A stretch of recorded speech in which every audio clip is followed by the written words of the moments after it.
Hello जी।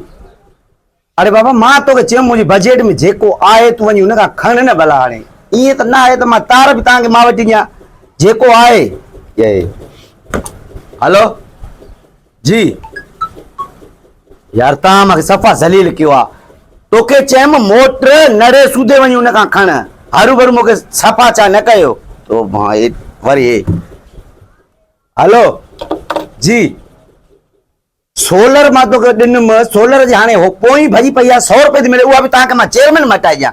तव्हां यार अफ़सोस आहे तव्हां एॾा बिज़ी पिया वञो। वॾी ॻाल्हि आहे माण्हुनि जी, जंहिंजी सोलर ॾियनि उहो पोयों करो भॼी थो पए, उहो बि चेयरमैन 100 ॾे। वाह जी असांजी आवाम आहे। साईं ॿियो ख़ैरु आहे? यार दरअसल ॾिसो था तव्हां पाण झाकू मूंखे चेयरमैन ई मिली आहे, माण्हुनि मूंखे छितो करे छॾियो आहे। तव्हांजो जाइज़ मसइलो आहे, इनशाला जीअं बजट आहे न अॻ में मां तव्हांजी घिटी जो पेवर पिला कंदुमि।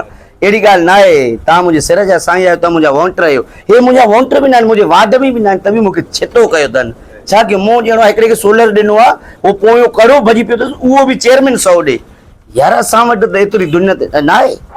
ॻाल्हि ॿुध, इहो अताई साहब आहे, मां सॼो ॾींहुं ऑफिस में वेठो आहियां, पोइ बि मुंहिंजे लाइ चवे थो ॿुधी को हिनखे एतिरो बि अहसासु न आहे त चेयरमैन पाण वेठो आहे मुंहिंजे लाइ ग़लति पोस्टियूं लिखे थो।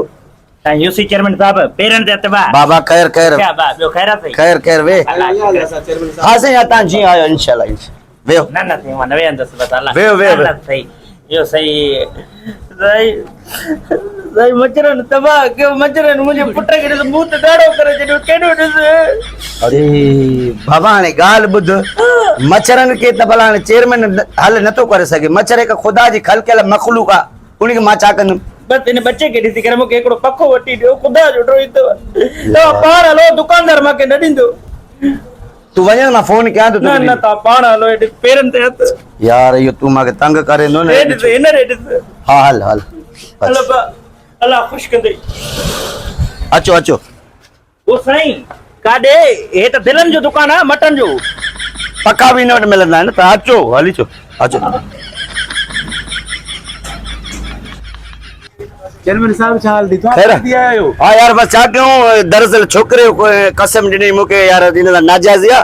इहो ॿुध, 2-3 पका खणी आ क़िस्म जा।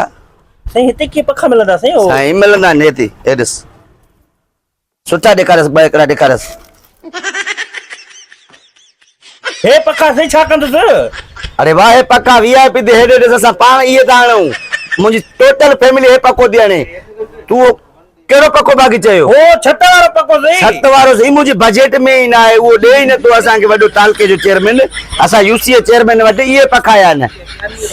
ॻाल्हि ॿुध, रो न, हे पका मां तोखे 2 वठी ॾियां थो। हिन में न सोलर इस्तेमालु थींदई, न हिन में बैटरी इस्तेमालु थींदई, सॼी राति पंहिंजे हथ जो रगो इस्तेमालु थींदई। अरे हिनखे मच्छर खे न हे पचाए हा भला भला दे, 2-3 वठ, अदा 3 ॾेस खण। बस तोड़े जो ना जो तो जड़ा यूसी चेयरमैन ते त सगेड़ा ही पक्का मिलदा। हले पुट असा के भी शर्म ना आए। अरे भाई कम है बस ए पक्का दिन दे सके खणी वञ।